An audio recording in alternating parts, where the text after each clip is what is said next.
I personally want to see those Poway Titans take on the Oceanside Pirates in Division 2. Yeah, definitely. Sounds like a playoff final prediction to me. Can you say David versus Goliath? Well, either way, we're going to see how Justin Williams' amazing ground game panned out against the ruthless Oceanside Pirates.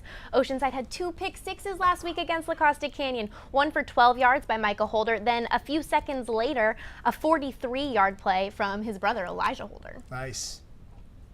Erica's going to join us in studio where the #1 running back in the county dukes it out with the #1 team in the league. What's going on, Erica? Hey, Stormy, thank you.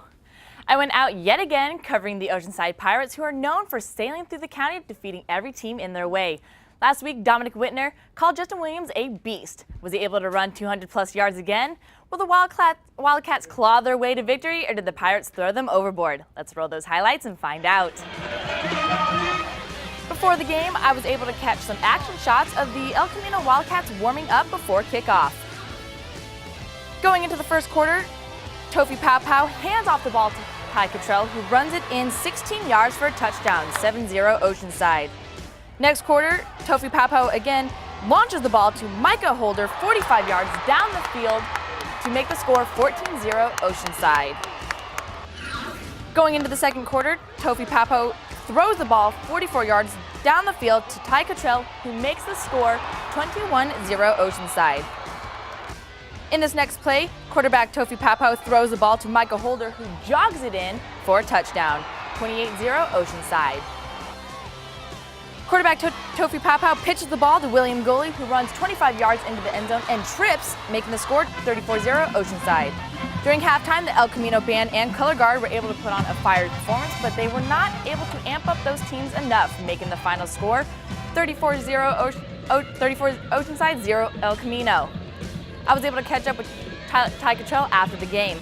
They have an excellent running back, Justin Williams. He's dominating, and we knew that we had to come ready to play.